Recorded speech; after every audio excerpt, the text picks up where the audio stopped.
cari aku, Ustaz. Coba open cam dulu dah. Iya, karena abang mau saya jadikan narasumber lagi sebenarnya gitu. Banyak yang kejang-kejang sama ente bang. Dengar dulu tadi. Ini aku mau cerita ini kan. Nah, apa tuh? Kejadian yang kita waktu live kemarin. Terus ada yang ancam atau pendeta ngamuk atau kayak gimana? Dengar.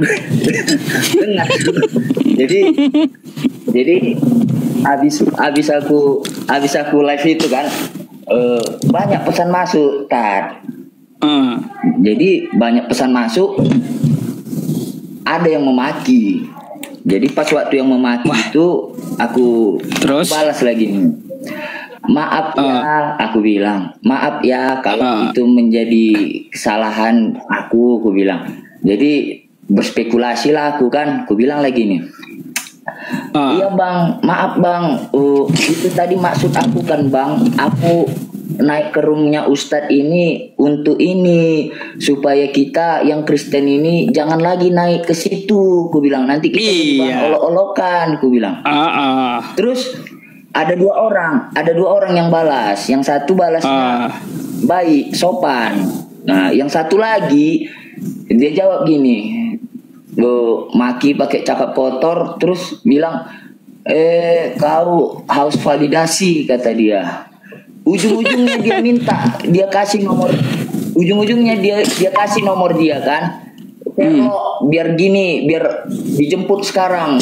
Kau belum tahu siapa aku ya. Pugolkan kau, katanya. Jadi, gitu. Jadi bingungnya kan gini Ustadz, aku bingungnya kenapa lah orang seperti itu bodohnya keterlaluan. Itu yang dia itu sempat naik, tapi dia nggak mau open cam. Ya bang, jadi dia masuk jalur. Namanya kan lagi nunjukin ajaran kasih toh. Kan gitu, mereka mereka lagi nunjukin ajaran kasih, makanya kasih ancaman sama abang gitu. Kan ajaran kasih itu kasih ancaman kan gitu. Betul nggak? Ketawa sendiri dia. Macam mana fakta itu bang? Aku nggak lucu Ustaz. Dia gini. Kugolkan kau ya, katanya. Kugolkan. Bayangin aja kayak gimana caranya orang menggolkan aku hanya karena keimananku. Kecuali tadi aku berkomentar tentang Islam. Oke, Islam mungkin aja bisa tersakiti, merasa dinistakan agamanya. Kan gitu.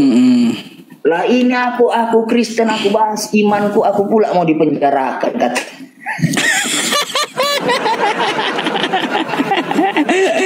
Oh macam gimana bang?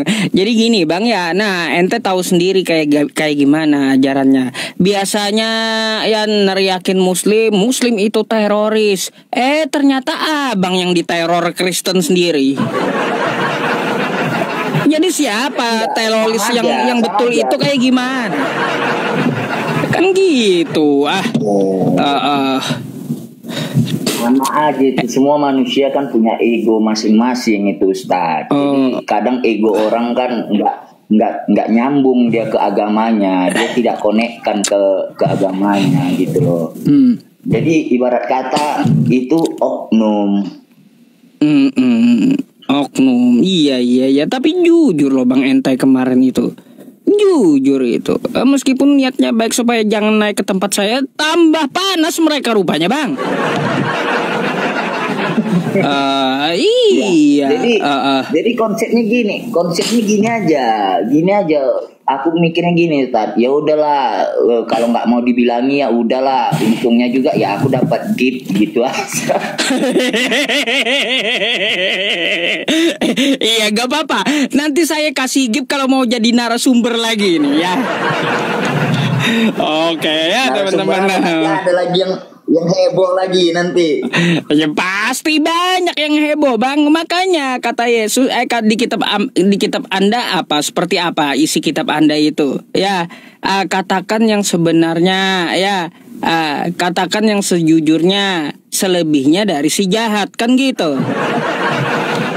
Gitu. Udah.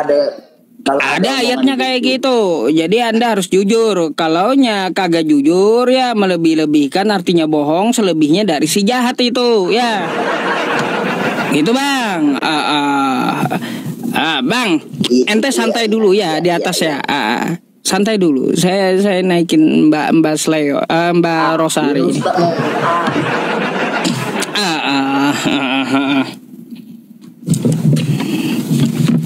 Halo, selamat malam Mbak Rosari. Selamat malam Bang Ucu. Waduh, kemarin ngetek saya banyak kali, saya lihat jawabannya kok kagak ada yang nyambung. Enggak, Bang Ucup yang nggak paham. Bukan gak paham. Enggak, yang saya cari itu kan gini. Bentar Mbak, sebentar sebelum Anda menjelaskannya, saya tanggapi dulu atas jawaban Anda. Yang saya cari itu kan Mbak Rosari kajak murtad ke Katolik. Baik, kata saya akan terima tawarannya jika perkataan Yesus ada seperti di Al-Quran.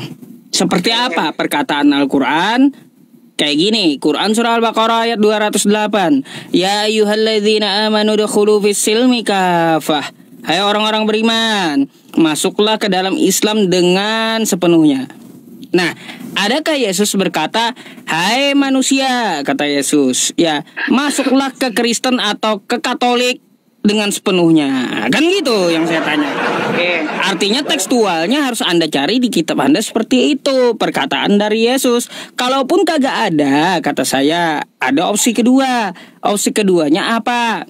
Opsi kedua adalah sesuai dengan apa yang seperti dikatakan oleh Al-Quran, Quran surah Ali Imran ayat 102. Wala tamutunna illa wa antum muslimun. Dan janganlah kamu mati kecuali dalam beragama Islam. Nah, ada nggak perkataan Yesus kayak gitu? Hei manusia, janganlah kamu mati kecuali dalam keadaan Katolik. Mana? Silakan.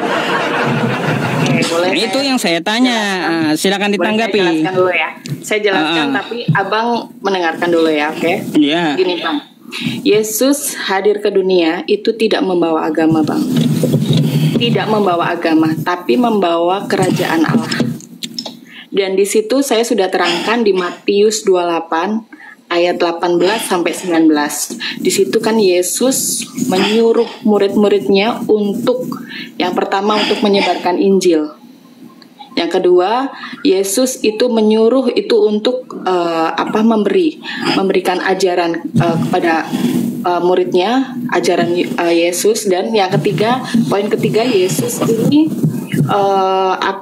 dia memberikan agar supaya muridnya mengajarkan agar supaya muridnya itu memberikan baptis kepada umat itu untuk kepada Tritunggal ini, Bapa, Putra dan Roh Kudus gitu. Jadi dinamakan Kristen itu adalah pengikut Kristus gitu. Jadi makanya Yesus tidak mengucap Kristen gitu. Dan Protestan atau Katolik itu dalam kategori Kristen gitu. Pengikut Kristus itu terdapat Protestan dan Katolik seperti itu. Jadi Yesus sudah mengatakan ya kepada muridnya untuk membaptis mereka. Itu salah satu bahwasanya Yesus itu mengajarkan untuk menjadi pengikutnya. Pengikut Yesus dinamakan Kristen. Itu terdapat ada Protestan dan Katolik gitu Bang. Maksudnya seperti itu. Itu pada Matius 28 ayat 18 sampai 19. Itu di situ Abang bisa buka. Coba. Tahu saya. Iya, seperti itu. Jadi memang tidak menyebutkan langsung ayo menjadi agama Kristen itu tidak, tapi Yesus ini mengajarkan kepada muridnya supaya untuk menyampaikan yang pertama untuk memberitakan ajaran Yesus, yang kedua untuk membaptis mereka dan murid ini untuk menyebarkan Injil begitu loh Bang. Memang tidak menyebutkan nama agamanya gitu. Baik. Tapi siapapun yang menjadi pengikut Kristus dinamakan Kristen begitu. Baik. Kalau gitu saya tanggapi ya. Iya. Oke, jadi pertama Mbak Rosari, tantangan saya gagal tuh yang pertama ya. Karena Anda sendiri ngakui tidak ada yang seperti itu, kata Anda. Baik, kalaunya gagal ya, saya akan tanggapi penjelasan Anda saja kalau kayak gitu. Kata Anda membawakan Matius 28 ya. 28 nomor 19 sampai seterusnya 18, kan kayak gitu. 18 sampai berapa? Sampai 20 ya kalau nggak salah. Enggak, 18-19. Oh, 18-19. Baik. Jadi ya di situ kata Yesus kan berkata, "Karena itu pergilah, jadikanlah semua bangsa muridku." Oke? Ya. Dan baptislah mereka dalam nama Bapa, Putra, dan Roh Kudus. Kan kayak gitu. Jadi Mbak Rosari, Anda harus paham dengan yang dikatakan oleh Yesus. Yang dikatakan oleh Yesus, jadikanlah semua bangsa muridku. Gak ada Yesus mengatakan jadikanlah semua bangsa penyembahku. Gak ada. Jadi orang yang mau dibaptis itu ya seperti yang dikatakan Yesus, dia itu mau menjadi murid ya. Jadi yang dibaptis itu mau jadi murid. Kita dapat melihat di sekolah-sekolah atau di luar sekolah kagak ada yang namanya murid nyembah guru. Gitu Mbak Rosari. Jadi salah kaprah Anda memahami apa yang dikatakan oleh Yesus. Karena itu ya pergilah, jadikanlah semua bangsa muridku dan baptislah. Jadi semua bangsa muridku, bukan semua bangsa penyembahku. Nggak ada kayak gitu. Lagi pula ya Mbak Rosari, 12 murid Yesus itu ya bangsanya semuanya adalah Israel. Makanya Yesus ya di dalam Matius 10 ya nomor 5 sampai 6, Yesus melarang muridnya untuk mengajarkan ajarannya keluar dari bangsa Israel. Jadi kagak nyambung dengan Katolik dengan Kristen, apalagi dengan Mbak Rosari. Gini saya jawab lagi Pak Abang. Saya jawab lagi ya. Silakan. Gini, Yesus adalah firman Allah. Yesus kan firman Allah gitu, yang menjadi manusia. Dan nggak mungkin dong saat dia menjadi firman tersebut itu berusaha itu mengajarkan muridnya supaya nyembah dia gitu.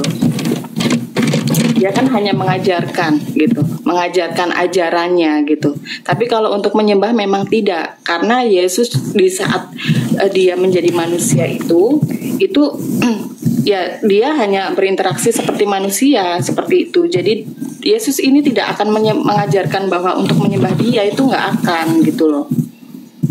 Gitu. Baik, saya tanggapi dulu. Kalau seperti itu yang Anda katakan, Yesus itu tidak akan mengajarkan kepada manusia untuk menyembahnya, maka Mbak Rosari, ngapain Anda nyembah Yesus? Itu poin pertama. Kalau Yesus sendiri kagak memerintahkan, kan kayak gitu, kagak nyuruh Anda untuk menyembah dia, ngapain Anda sembah dia? Nggak sesuai dengan perintah Yesus, ajaran Anda berarti. Itu satu ya. Yang kedua, yang Anda katakan Yesus itu berasal dari firman, itu ajaran Katolik Anda, bukan ajaran Yesus. Mbak Rosari ya, tentang diri Mbak Rosari pasti Anda sendiri yang mengetahui tentang diri Anda. Kan kayak gitu. Anda berasal dari mana, dari keluarga apa, kan diciptakan dari apa, dan diciptakan atau dilahirkan di mana, Anda sendiri yang tahu. Maka dari itu, kalau Anda katakan Yesus itu berasal dari firman Allah, artinya kita cari di mana pengakuan Yesus, dia mengaku dirinya dari firman. Itu dulu ya. Jangan mengada-ada dengan menuduh Yesus berasal dari firman, padahal Yesus tidak pernah menjelaskan dia berasal dari firman. Pasti tentang diri Yesus itu sendiri yang mengetahui tentang dirinya gitu.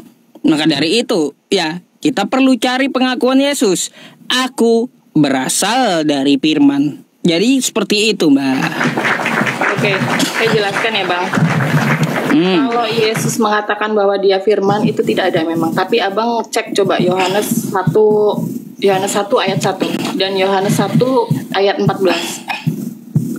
Aduh, Mbak, itu lagi yang dibawa kepada saya. Mbak, Yohanes 1 pasal 1 yang perlu Anda catat, itu bukan ajaran Yesus. Pada mulanya adalah firman, firman itu bersama-sama dengan Allah, dan firman itu adalah Allah. Nomor 14-nya itu, firman itu telah menjadi daging, atau firman itu telah menjadi manusia. Saya udah tahu, cuma sayangnya itu bukanlah ajaran Yesus. Itu adalah ajaran dari himne Plato. Himne Plato dari pagan Yunani. Diambil, dikutip oleh Yohanes. Anda ini mau ikut Yesus kah di dalam Katolik Anda, atau Anda mau ikut pagan Yunani gitu dari himne Plato? Gitu, Mbak. Saya bukan menertawakan Anda, tapi saya harus katakan ajaran Yesus yang sebenarnya gitu. Cari aja, Anda silakan ketik dan pelajari. Yohanes 1 pasal 1 berasal dari mana? Pasti Anda akan disuguhi Yohanes 1 pasal 1 berasal dari himne Plato. Yang pada mulanya adalah Theos, pada mulanya adalah Logos. Logos bersama-sama dengan Theos. Nah, itu. Mereka di dalam Yunani itu seperti apa pahamnya? Pagan itu. Karena dewa mereka menjelma turun ke muka bumi. Itu paham dari pagan Yunani, Mbak. Bukan ajaran Yesus. Kalau dibilang kami menyembah sih sebenarnya kami mengimani ya. Maksudnya Yesus itu adalah termasuk satu pada Allah gitu. Termasuk Allah itu sendiri, karena di saat dia menjadi manusia kita mengimani gitu. Tapi kita tetap menyembah kepada Allah Bapa gitu loh. Jadi begini, Mbak, kalau Anda berbicara tentang Yesus, maka hal atau poin yang pertama yang Anda cari pengakuan dari Yesus sendiri dulu. Anda mau mengatakan Yesus seperti apa? Anda mau mengatakan Yesus adalah utusan? Cari dulu gitu, di mana Yesus berkata dia utusan. Banyak ternyata berhamburan. Baiklah, kita akui Yesus itu utusan, kan kayak gitu. Kalau Anda katakan Yesus itu satu dengan Allah, Yesus adalah Allah, maka kita cari dulu perkataan Yesus. Di mana mengakunya Yesus adalah Allah? Dari Yesusnya sendiri. Itu lagi. Makanya jangan mengada-ada tentang Yesus gitu. Tentang diri Yesus, pasti Yesusnya sendiri yang mengetahui, bukan Anda gitu.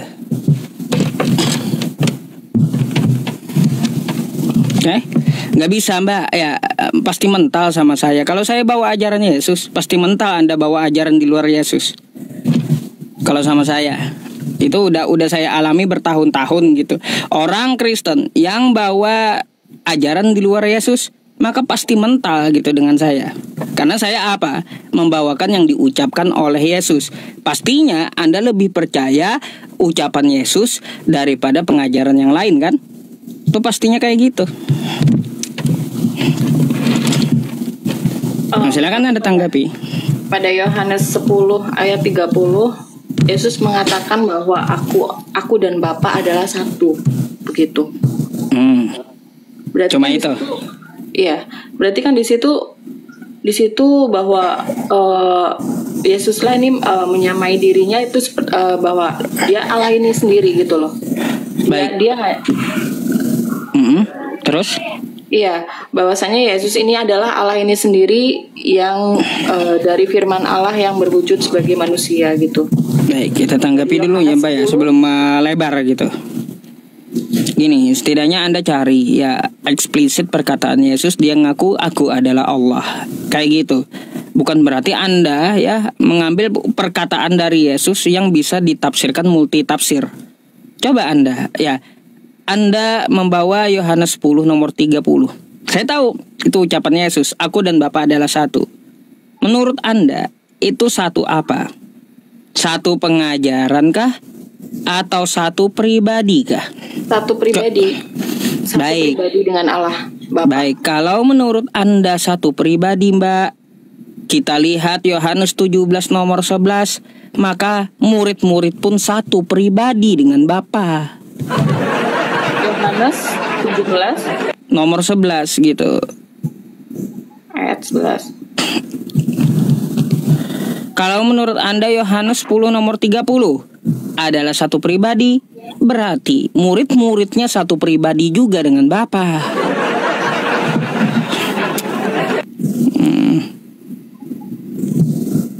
Coba Anda baca tuh, apa yang dikatakan Yesus? Bagian dari doa Yesus kepada Bapanya di surga, di mana ia meminta agar Bapa menjaga murid-muridnya dalam nama Bapa. Iya. Dalam nama Bapa kan? Enggak, begini, maksudnya begini. Ini kan Yesus berkata bagian dari doa Yohanes 17 ayat 11, bagian dari doa Yesus kepada Bapanya di surga, di mana ia meminta agar Bapa menjaga murid-muridnya dalam nama Bapa. Oke. Maksudnya itu dalam perlindungan Allah Bapa, bukan dalam satu nama Bapa, bukan. Itu perlindungan satu Allah Bapa gitu loh. Baik. Supaya muridnya minta perlindungan, bukan dalam satu nama Bapa, bukan. Baik, artinya Mbak lihat tuh ya di nomor 11 itu, supaya mereka menjadi satu sama seperti kita, kata Yesus. Kalau menurut Anda itu adalah satu perlindungan, bukan satu pribadi, artinya sesuai maksud Yesus di Yohanes 10 nomor 30, aku dan Bapa adalah satu, artinya Yesus itu dilindungi oleh Tuhan, bukan satu pribadi dengan Tuhan, bukan. Gitu, makanya Anda baca kitab Anda. Kalau Anda menganggap Yohanes 10 nomor 30 satu pribadi, artinya apa? Artinya murid-muridnya pun satu pribadi dengan Bapa. Kalau Anda anggap Yohanes 10 nomor 30 itu satu ajaran, ya, satu perlindungan, maka murid-muridnya itu satu juga ajaran dengan Yesus, satu dengan Bapa dari ajarannya, bukan pribadinya. Murid-murid artinya juga dilindungi oleh Bapa atas doa Yesus. Bagaimana doanya? Supaya mereka, kata Yesus, menjadi satu sama seperti kita. Gitu. Artinya itu bukan satu pribadi, aku dan Bapa adalah satu, tapi satu ajaran, satu perlindungan gitu.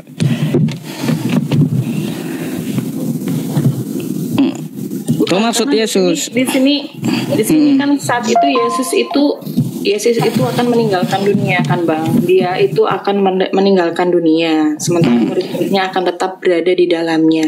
Jadi di sini Yesus itu berdoa kepada muridnya supaya dalam perlindungannya nama Bapa gitu, Allah Bapa gitu loh.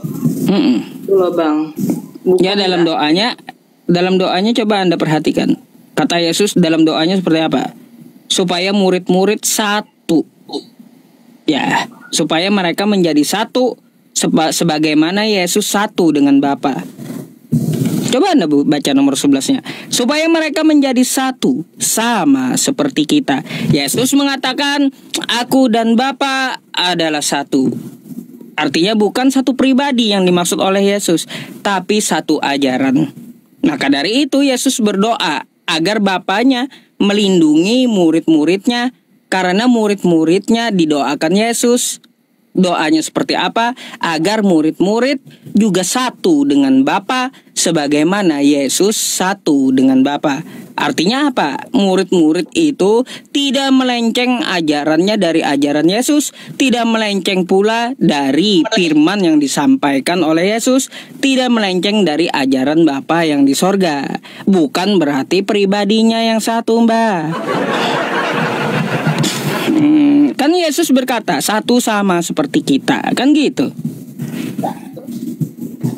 Enggak, ini kalau dibilang pribadi itu memang bukan. Jadi dia dia mengungkapkan keinginannya agar semua itu bersatu dalam iman dan kasih. Jadi seperti hubungan yang maksudnya harmonis antara Yesus dan Bapa gitu loh. Dia menginginkan muridnya seperti itu gitu. Jadi bukan satu dalam seperti Yesus gitu, bukan gitu loh. Nggak bisa dibantah itu Mbak, karena kata Yesus supaya mereka satu sama seperti kita. Satu sama seperti kita. Nggak bisa Anda bantah itu kata-kata Yesus itu. Nah, kan gitu. Nggak bisa Anda pakai asumsi menghadapi perkataan Yesus. Yesus mengaku aku dan Bapa adalah satu. Didoakan Yesus pula murid-muridnya supaya murid-muridnya juga satu dengan Bapa.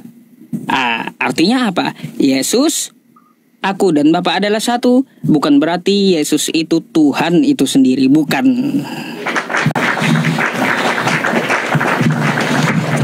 Nah, gitu cara memahami yang dikatakan Yesus.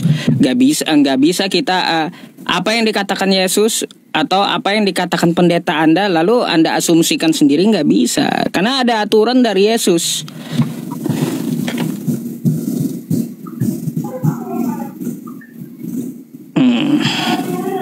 Jadi sebentar. Jadi saya ini belum. Jadi Yesus ini kan berdoa, Bapa yang kudus, peliharalah mereka dalam namamu, yaitu namamu yang telah engkau berikan kepadaku, supaya mereka menjadi satu sama seperti kita. Mau saya tambah lagi? Murid-murid dan Bapa satu. Baca Yohanes 17 dua-duanya.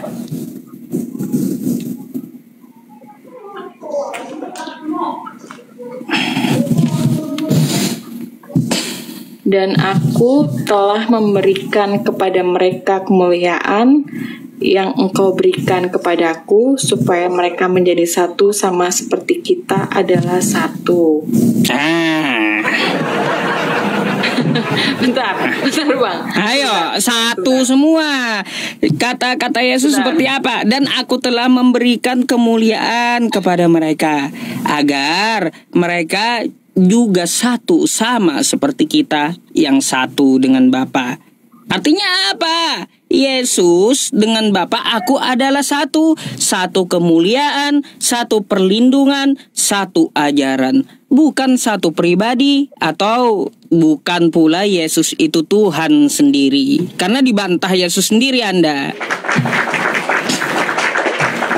Enggak, kesatuan ini yang dimaksud itu adalah kesatuan dalam kasih, dalam tujuan, dalam tindakan gitu. Seperti kesatuan antara Bapa dan anak, seperti itu loh Bang. Maksudnya seperti itu. Kalau masalah kasih Mbak, baca ayat selanjutnya tuh 23-nya.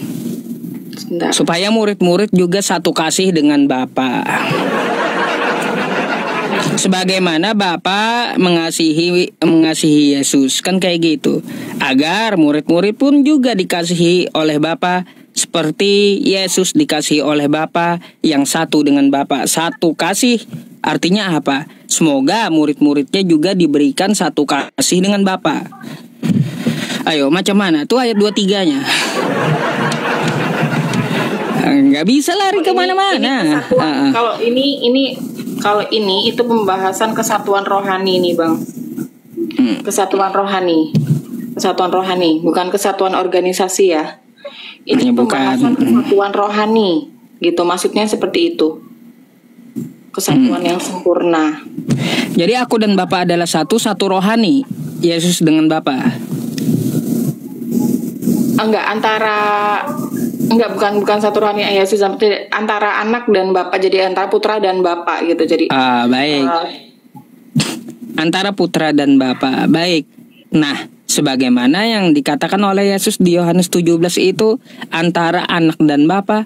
Artinya, kalau menurut Anda seperti itu, murid-murid pun didoakan oleh Yesus agar menjadi anak Bapa, agar sama seperti Yesus satu dengan Bapa. Hubungan anak dengan orang tua, kan kayak gitu. Artinya murid-murid didoakan juga oleh Yesus agar murid-murid pun juga menjadi anak-anak dari Bapa. Kayak itu Mbak, Anda putar kayak gimana pun maksudnya tetap kena di situ dia. Enggak, abangnya enggak paham nih. Begini loh. Maksudnya ini kesatuan yang dimaksud ini kan ayat yang Yohanes 17:23. Aku di dalam mereka dan engkau di dalam aku. Ya. Kan sama tuh. Aku di dalam mereka dan engkau di dalam aku, supaya mereka sempurna menjadi satu. Aku dan Bapa adalah satu, kata Yesus. Kalau Anda anggap itu adalah satu pribadi, celaka jadinya. Kenapa saya bilang celaka? Karena murid-muridnya pun juga satu dengan Bapa. Nah gitu. Udah Yesus bilang aku di dalam mereka. Yesus satu dengan muridnya. Karena Yesus pun satu dengan Bapa gitu. Kayak gitu. Mbak. Kesatuan rohaninya saja, bukan berarti dia bersatu gitu loh Bang. Kesatuan rohani gitu loh. Mbak, Anda coba baca Yohanes 17 itu nggak ada Yesus menjelaskan kesatuan rohani, itu nggak ada. Ada Bang. Coba di mana kesatuan rohani? Sebutan kata rohani aja satu sekop itu di mana ada? Ini yang dimaksudkan Yesus berdoa agar para pengikutnya itu disatukan dalam kesatuan rohani, bukan hanya kesatuan organisasi begitu. Ya itu gini Mbak, artinya ketika Anda di luar perkataan Yesus itu asumsi Anda gitu. Maka dari itu ikutilah Yesus, bukan ikuti asumsi Anda atau pendeta Anda. Gitu. Jadi tidak lain dan tidak bukan hanyalah sebuah agama yang berdasarkan bukan dari Yesus tapi dari asumsi pribadi jadinya, atau dari doktrin yang di luar ajaran dari Yesus. Kayak gitu. Saya hanya berkata sesuai tekstual kitab Anda, sesuai perkataan Yesus, tanpa saya tafsir, karena Yesus sendiri yang akan menjawab Anda gitu.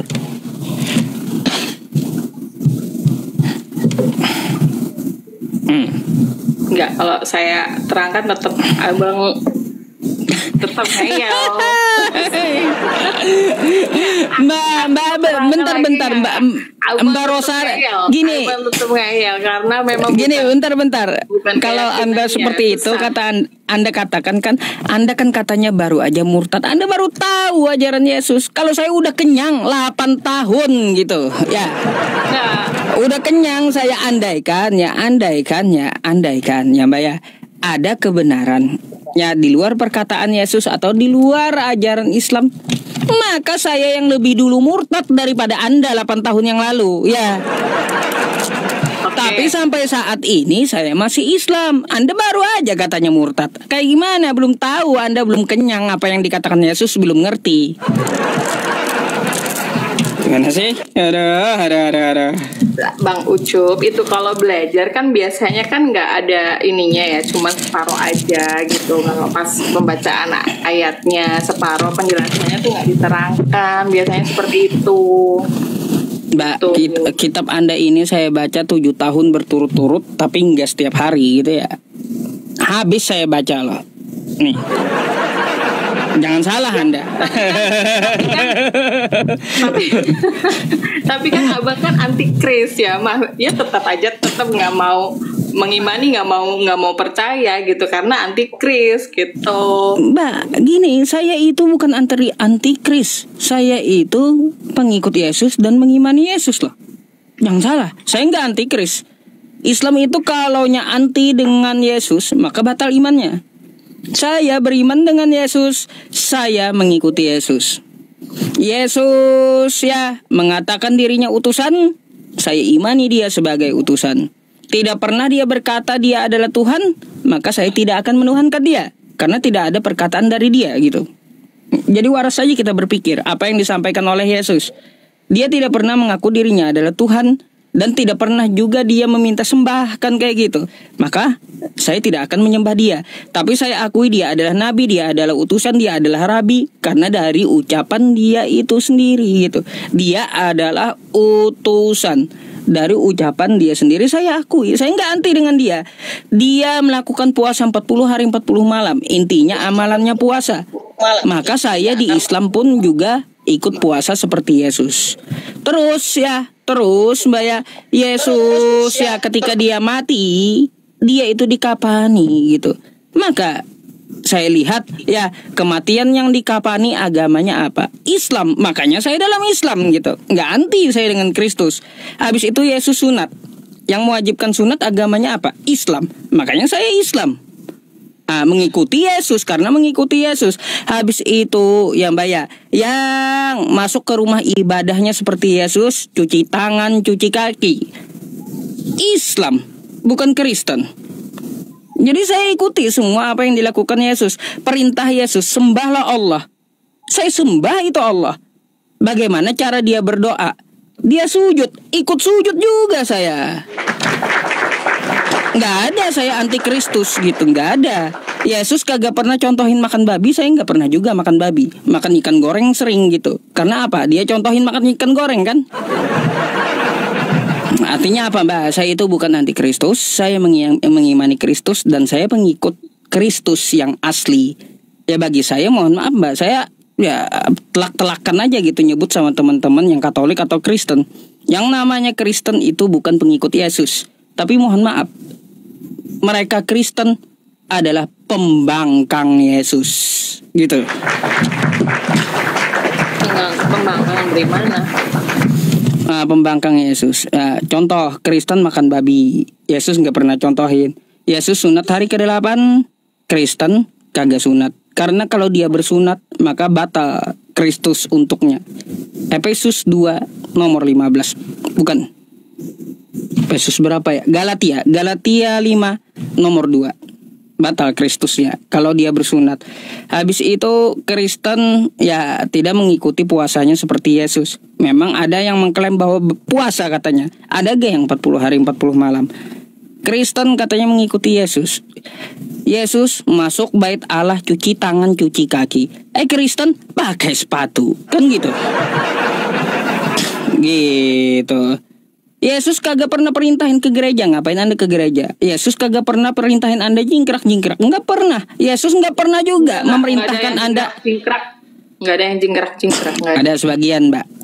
Dari beda sekte dengan Anda. Anda Katolik enggak boleh jingkrak-jingkrak. Saya tahu. Tahu saya. Enggak usah protes itu. Saya bisa tampilkan sekte yang lain. Jadi kalau kata Yesus ya tidak ada memerintahkan masuk Kristen atau Katolik, tidak pernah memerintahkan juga ke gereja. Lalu di mana Anda bilang bahwa Anda pengikut Yesus? Dari mananya? Mikir Mbak, kita punya akal waras gitu, kita punya otak waras gitu, gitu.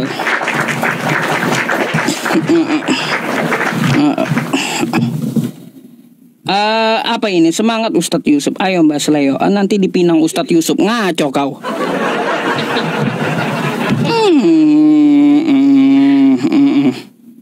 Emang Bang Roh Kudus dari mana ini? Protestan atau Katolik ya? Bang Roh Kudus kerja kau Bang. Bang, kau ditanya tuh oleh Mbak Rosari, kerja kau lah, open mic dulu, kerja kau. Ya.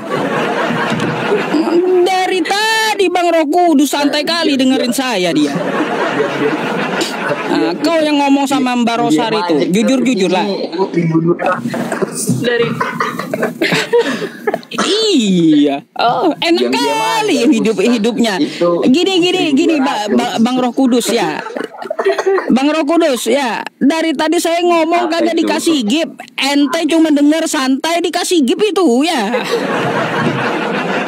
Aduh. Dah, ngomong tuh Mbak Rosarinya mau ngomong sama Anda. Silakan. Halo, selamat malam Bang. Apa Roh Kudus ya? Bang Roh Kudus. Ada yang kasih kepala naga. Gak ada suaranya dia. Kenapa? Bang, suara ente mana Bang? Benerin dulu. Nah, ya gitu. Saya tutup mic dulu. Udah. Coba, kan dari tadi Udah, kan saya udah. dapat penjelasan dari Bang Ucup nih. Saya mau nanya dulu, Abang Roh Kudus nih dari mana? Dari Protestan atau Katolik? Protestan. Protestan. Bilang aja dari tadi, nah Pak. Maksudku itu dari Iya penjelasan dari Bang Ucup. tadi dia itu bukan dari Dari Protestan. tadi Iya. Ya, kalau nggak salah kemarin saya sempat simak juga sih Bang Roh Kudus dengan penonton lain itu mendebatkan masalah Tritunggal ya, gitu. Nah itu terus saya mau nanya penjelasan Bang Ucup menurut Bang Roh Kudus bagaimana gitu. Kalau saya kan tadi kan pemahamannya Bang Ucup nih beda dengan pemahaman saya kan, gitu. Kalau menurut Abang Roh Kudus tuh bagaimana gitu loh? Nanya siapa? Pemahaman tadi yang tentang di Yohanes 2:23 ya. Yohanes. Jawab Bang Roh Kudus. Mbak Rosarinya ngomong sama ente, Bang. Dia nggak dengerin berarti Bang Iya, Ucup. ini Yohanes 23 kan? Aku di dalam mereka dan engkau di dalam aku supaya mereka sempurna menjadi satu, agar dunia tahu bahwa engkau yang telah mengutus aku dan bahwa engkau mengasihi mereka sama seperti engkau mengasihi aku. Terus pertanyaannya apa nih? Itu kan tadi Bang Ucup kan menjelaskan gitu bahwasanya menjadi satu dalam artian umat pun seperti Yesus gitu. Pengertian menurut Abang sendiri bagaimana? Kalau saya kan tidak setuju gitu dengan pengertian Bang Ucup tadi. Dengan penjelasan Bang Ucup tadi saya nggak setuju gitu. Abang kan Protestan kan? Ngapain Abang Mbak Cleo setuju sama ngapain Mbak Cleo setuju sama omongan Yusuf tentang Kristen sementara Ustadz Yusuf kan bukan Kristen, kan gitu. Iya, kan tadi kan logika kan? Iya logika. Cuman hanya saja penjelasannya Bang Ucup itu kan berbeda dengan konteks yang ada gitu loh. Karena Bang Ucup ini bukan Kristen loh Mbak. Jadi ya sah-sah aja Pak Ustadz Ucup ini salah mengartikan ya. Kecuali itu gini Bang Roh Kudus. Bang Roh Kudus, Anda perlu dengar dulu ya, kayak gini. Kata Mbak Rosari Yesus itu Tuhan kan gitu. Nah menurut Anda kayak gimana? Coba Anda jelaskan dulu tentang masalah Yesus menurut Anda gitu. Menurut Abang Roh Kudus tentang Yesus. Ya Yesus ya Tuhan. Ya itu Yesus ya Tuhan yang diutus memang untuk jalan kebenaran menuju Allah kan. Itu kan. Oke. Dia mengakui Bang. Dia mengakui apa? Bahwa Yesus itu Tuhan gitu. Ya iya, tahu saya dengan Bang Roh Kudus. Dia Kristen, tahu. Ya pastilah dia ngakuin logika kan kayak gitu.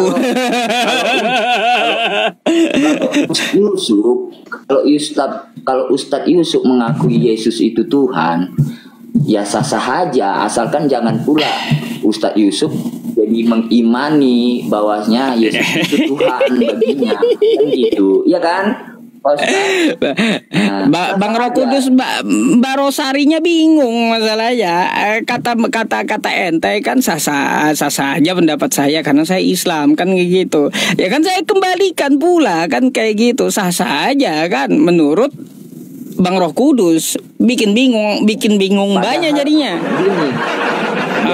Dari pertanyaan, dari diskusi Ustadz ini tadi sama Mbak Cleo ini kan sebenarnya aku mau nanya tadi sebenarnya sama Ustadz ini apa yang membuat Ustadz ini bertahan di Islam kan gitu. Rupanya gitu.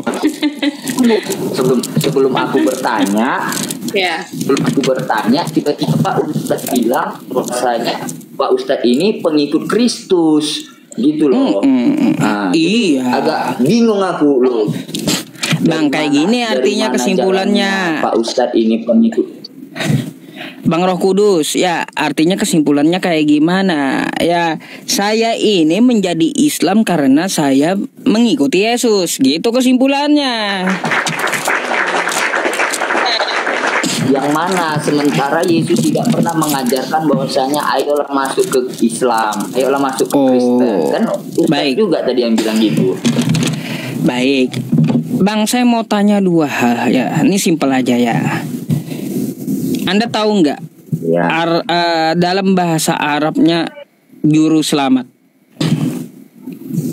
Mesias. Nggak tahu aku dalam bahasa Al-Masih. Arabnya.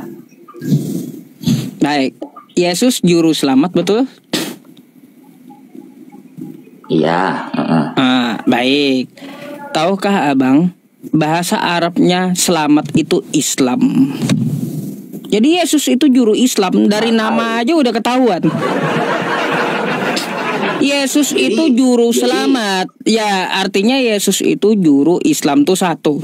Terus Yesus meninggalkan apa?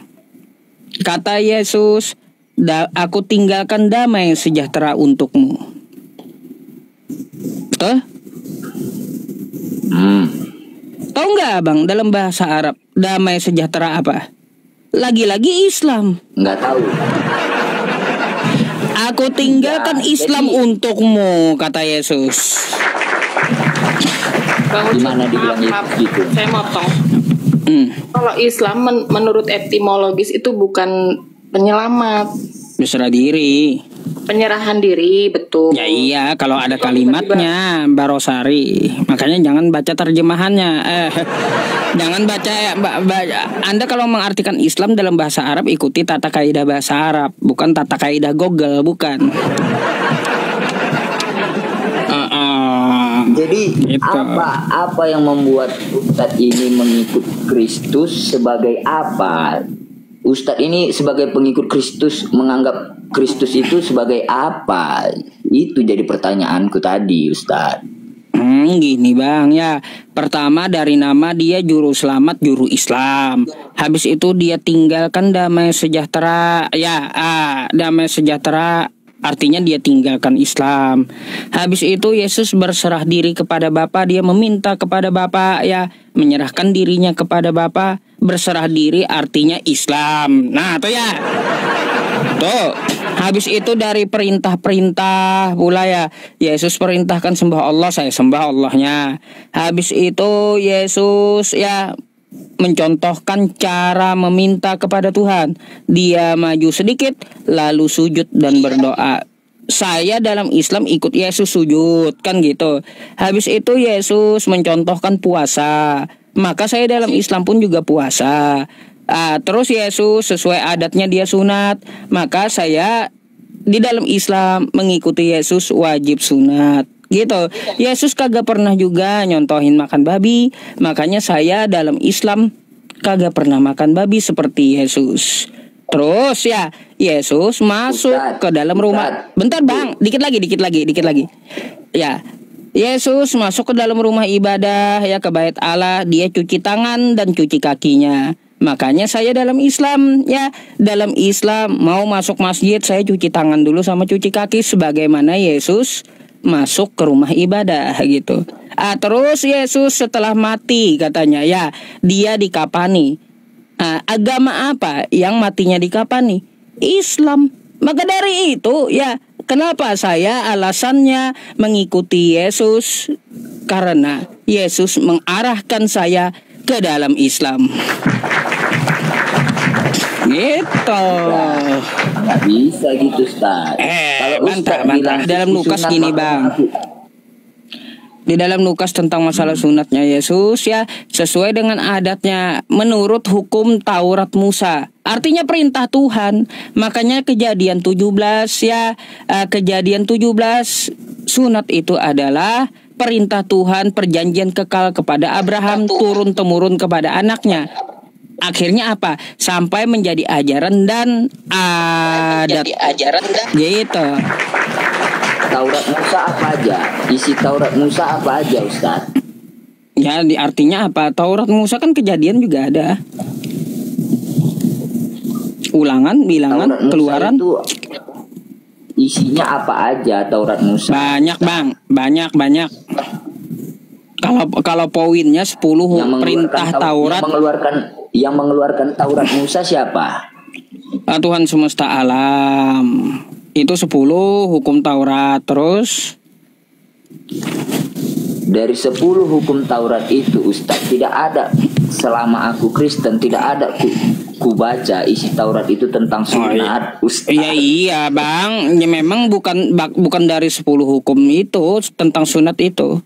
Tentang sunat itu dari perjanjian kekal Abraham sebelum Musa nongol, belum. Jadi lebih duluan perjanjian kekal sunat daripada 10 hukum Taurat.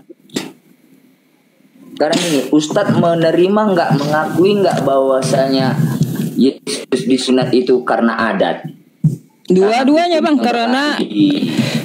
karena menurut pentahiran, menurut hukum Taurat Musa, ya dia diserahkan. Pentahiran itu artinya pembersihan anak-anak Yahudi. Ya, nih saya bukakan ya, biar Anda nggak bingung gitu. Nih ya. Dan ketika genap waktu pentahiran menurut hukum Taurat Musa, oke? Menurut hukum Taurat Musa, iya, makanya yang namanya sunat itu adalah ajaran yang menjadi adat. Aduh, goyang-goyang ini kamera saya. Di mana ditulis tadi itu, Ustaz? Di mana ditulis tadi itu, Ustaz? Di Lukas, di mana Lukas ditulis 2. tadi itu? Lukas 2. Ayat 21. Ya, 21-22.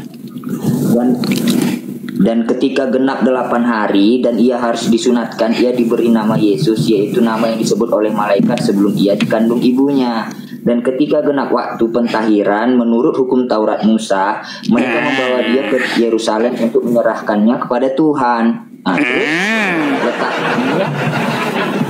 Makanya sunat itu adalah ajaran yang menjadi adat, udah dibilang juga. Ya udah, jadi berarti kalau Ustadz bilang Ustadz mengikuti Yesus Kristus karena dia sunat, berarti Ustadz mengikuti dia karena adat Yahudi kan? Bukan. Berarti Ustadz mengikuti kalau saya Yahudi, sunat bukan mengikuti Kristus. Gini bang ya, selain mengikuti Al-Quran saya, contoh sunat itu udah dicontohkan oleh Yesus. Kan kayak gitu. Dibalik apapun alasannya, mau dari ajaran Nabi Musa atau dari karena adat, yang jelas perintah sunat itu turun kepada Abraham. Kami di dalam Al-Quran itu diperintahkan untuk mengikuti apa yang diperintahkan kepada Abraham. Gitu. Di Al-Qur'annya surat apa? Surat apa, Bang? Quran surah An-Nahl ayat 123. Summa awhayna ilaika an ittabi' millata Ibrahim hanifa wa ma kana minal musyrikin. Dan kami perintahkan, kami wahyukan kepada engkau agar mengikuti millah Abraham. Ayat 123. Ya, An-Nahl 123. Bukan perintah sunat itu. Itu Nabi Ibrahim yang hanif dan menjauhi kesyirikan. Baik. Sekarang saya tanya, Brit milah menurut Yahudi apa dan Kristen? Milah itu apa? Menurut Yahudi dan Kristen. Nih Mbak, ya, apa itu milah? Nih, Anda lihat ke layar, ya. Nih. Sabar ya. Tuh ya, nih. Brit milah ya. Upacara sunat dalam agama Yahudi. Ya, dilakukan pada bayi pada usia hari ke-8. Jadi yang dinamakan milah itu Mbak Rosari ya, adalah sunat. Enggak, Bang Ucup itu nggak nyambung. Ini bukan brit milah, tapi milah Ibrahim, bukan brit milah. Iya, milah Ibrahim itu ada berapa di Islam? Tapi ini nggak nyambung gitu. Suratnya ini Bukan gak nyambung.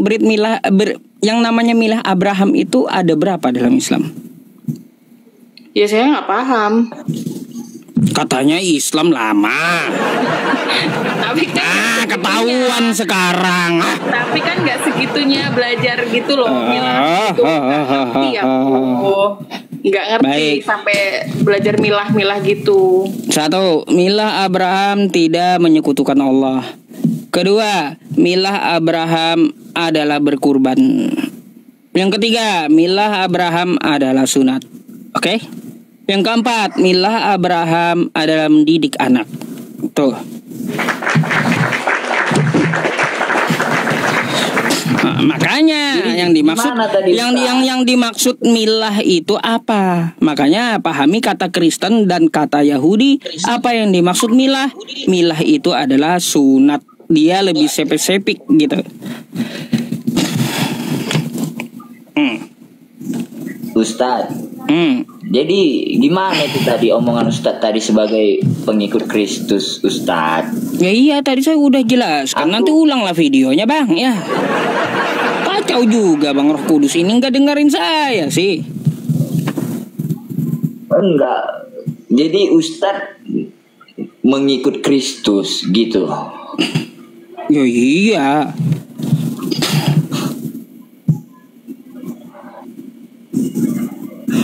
Seorang Ustadz pengikut Kristus gitu, Ustadz.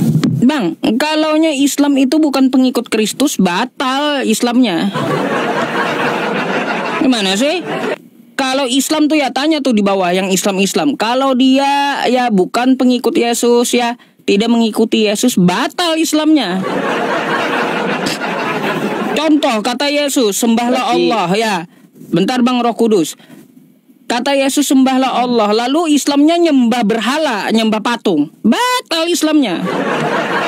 Makanya umat Islam di bawah itu juga nyembah Allah, kayak yang dikatakan oleh Yesus.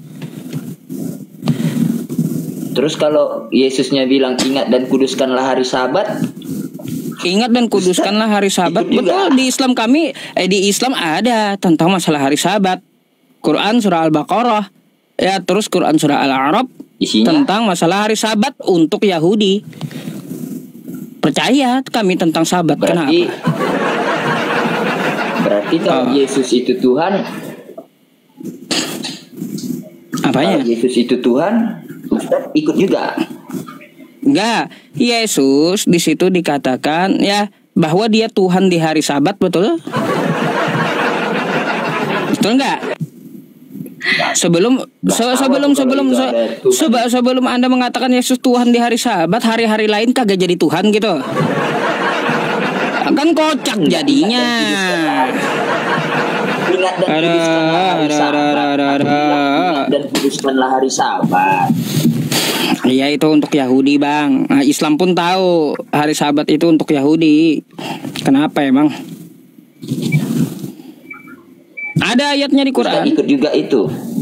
Ya jelas lah. Ikut. Bukan berarti saya ikut ritual Yahudi, tapi kami memahami Sabat dalam Islam karena ada di Quran. Kapan hari Sabat? Kapan hari Sabat bagi Ustaz? Sabat itu Sabtu. Dari artinya aja udah ketahuan Sabtu. Sabtu berarti kayak mana? Iya. Gimana caranya Ustaz mengingat dan mengkuduskan hari Sabat itu? Bang, dari katanya aja sabata kan kayak gitu. Dia fi'il, ya kata kerja. Sabata yasbitu. Iya. Gimana Ustadz mengkuduskan hari Sabat itu? Gimana? Bang, kami yang dimaksud mengkuduskan hari Sabat, kami menghormati hari Sabat. Ya, menghormati bukan berarti kami ikut ritualnya kayak Yahudi, kagak. Makin kagak jelas pula ini Bang Roh Kudus. Tapi ingat karena apa? Karena Sabat Ustadz pengikut Kristus, pengikut Yesus, gitu kan? Karena Yesus makanya Ustadz Islam. Nah sementara di Kristen kami tahu Yesus bilang ingat dan kuduskanlah hari Sabat. Kan bukan di Kristen itu di Yahudi kata Yesus. Hari Sabat.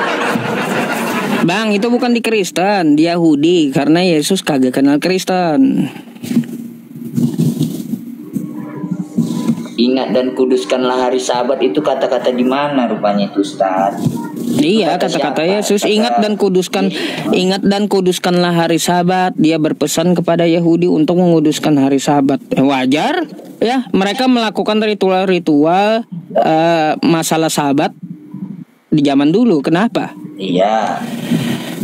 Terus? Ustadz pengikut Yesus. Ustadz bilang pengikut Yesus karena Yesus, makanya Ustadz Islam. Nah, terus bagaimana Ustadz mengkuduskan hari Sabat, Ustadz? Bang, ya saya tidak mengikuti ritual Yahudi, oke? Tidak mengikuti ritual Yahudi. Emangnya Anda mau bilang Yesus dengan murid-muridnya lagi curi gandum di hari Sabat? Jadi saya setiap hari Sabtu harus curi sawah orang gitu? Maunya kayak gitu? Ingat dan kuduskan hari Sabat. Baik, saya ingat hari. Kata Yesus. Bentar dulu, Bang. Ya, Yesus. Bentar dulu. Kayak gini, ya saya jelaskan sampai selesai. Jadi begini, Bang, ya, ingat dan kuduskan hari Sabat, Kak. Baik, kata Yesus kayak gitu. Di hari Sabat, Yesus itu dengan murid-muridnya lagi panen gandum orang, kan gitu. Jadi nanti kalaunya Anda memaksa saya, gini, ya memaksa saya ingat dan kuduskan hari Sabat kayak Yesus. Aduh, nanti setiap hari Sabtu saya panen semua itu sawah orang, Bang. Di mana ditulis kan ada hari Sabat? Aduh. Ustaz, di mana ditulis bahwasanya hari Sabat Yesus memanen Matius gandum? 21, Matius 21. Matius 21 apa 22? Bentar. Matius, ya, 1 atau 22, oke. Bentar. Matius 21. Bentar, Matius ya kalau nggak salah itu.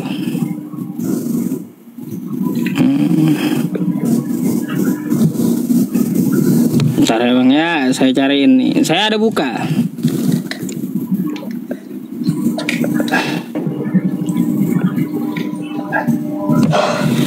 Oh, Matius 12 bukan 21.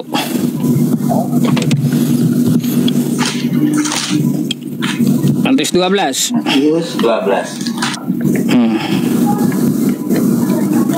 Pada hari Sabat, Yesus berjalan di ladang gandum. Karena lapar, murid-muridnya memetik bulir gandum dan memakannya. Nanti kalaunya ingat dan kuduskan hari Sabat kayak Yesus, hari Sabtu saya panen sawah orang duluan nanti ya. Udah dibilang saya nggak ikutan kayak gitu. Aduh. Dari ayat 21 ini, Ustaz. Dari ayat 12 ini, Ustaz, itu kan dijelaskan mereka mengambil gandum untuk memakan, bukan untuk menjual, bukan untuk memanen, kan, Ustadz? Jadi mereka tidak bekerja di hari Sabat. Baik, kalau begitu, Bang, ya, yang namanya memetik bulir bekerja atau bukan?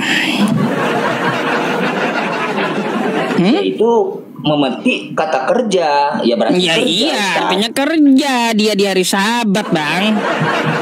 Aduh, gimana sih? Terus oke, kalau itu Anda nggak paham ya, artinya dia kerja di hari Sabat. Terus yang namanya ya memetik bulir gandum di sawah, di ladang orang tanpa izin, itu namanya apa? Gimana dibuat tanpa izin, Ustadz? Coba jelaskan ayatnya, memetik ladang gandum di ladang orang tanpa izin. Yang mana, Ustadz? Bang, coba baca ayat 1 dan 2-nya. Nih saya bacakan ya buat teman-teman biar juga teman-teman paham ya. Nih ya, judulnya murid-murid memetik gandum hari Sabat. Pada waktu itu, ya pada hari Sabat, Yesus berjalan di ladang gandum. Karena lapar, murid-muridnya memetik bulir gandum dan memakannya. Saya tanya, ini ladang milik siapa? Saya tanya dulu, ladangnya milik siapa nih? Sama Kristen, ladangnya milik siapa? Iya, kalau di sini nggak ada ditulis itu ladang siapa. Ya udah, artinya apa? Tidak ditulis ladang siapa, oke? Nah, lalu apa nih? Selanjutnya, Melihat itu berkatalah orang-orang Farisi kepadanya, lihat murid-murid itu berbuat sesuatu yang tidak diperbolehkan pada hari Sabat. Kagak boleh kerja, kagak boleh panen-panen sawah orang tanpa izin, karena pemiliknya kagak ada di tempat. Ya, kagak ada izinnya. Aduh. Nah, ayat tiganya Ustaz. Tetapi ya itu tadi yang saya sampaikan tadi. Mereka, tidakkah kamu baca apa yang dilakukan Daud ketika ia dan mereka yang mengikutinya lapar? Bagaimana ia masuk ke dalam rumah Allah dan bagaimana mereka makan roti yang tidak boleh dimakan, baik olehnya maupun oleh mereka yang mengikutinya, kecuali oleh imam. Oh, jadi gini Bang. Artinya setiap hari Sabat sesuai Daud dan Yesus saya makan-makan kan gitu ya. Udah saya makan juga tiap hari Sabtu. Kenapa? Gak masalah.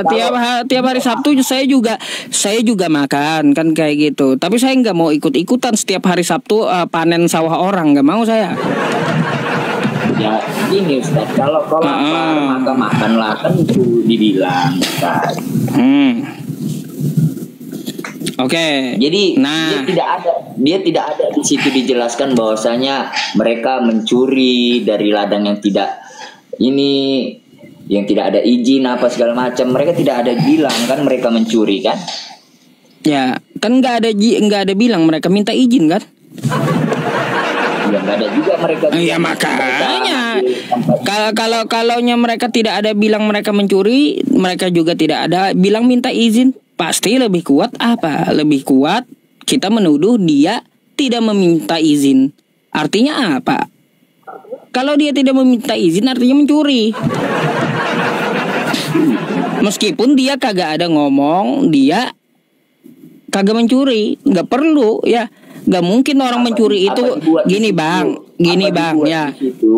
Gini, kalau ngaku dia mencuri ya secara logika aja di Indonesia penuh penjara bang ya.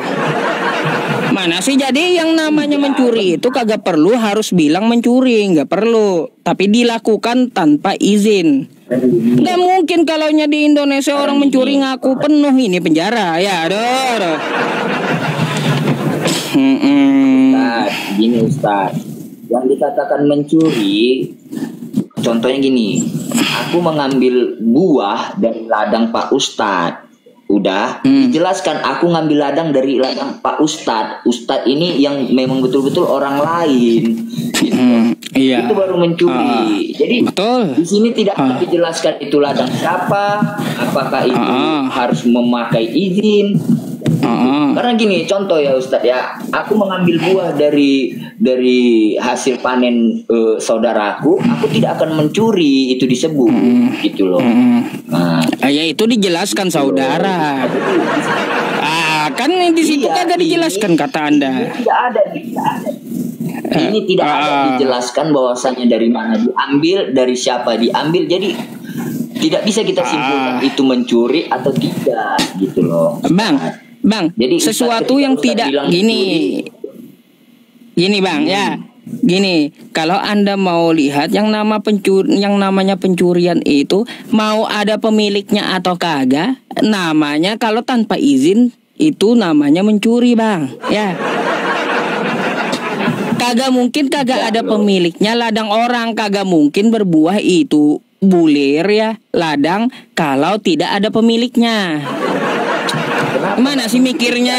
Aduh, artinya bang di situ ada pemiliknya, cuma dia kagak izin. Ustadz, tumbuh-tumbuhan pun Ustadz semuanya berawal tidak ada yang ditanam Ustadz. Yang ditanam perorangan tidak dari situ dasarnya Ustadz. Ada juga tanaman tumbuhan yang memang tumbuh karena memang tumbuh sendiri Ustadz. Apalagi bang, yang namanya ladang. Bang, bentar. Anda perlu tahu tanaman yang namanya gandum ya, itu kagak ada tumbuh sendiri sampai berbulir bersusun-susun, gak ada. Kalaupun kita mau bilang itu adalah gandum liar ya, gandum liar pasti langka satu pohon ke daerah lain gitu. Bukan seperti memanen lalu bisa dimakan. Pakai ini gitu.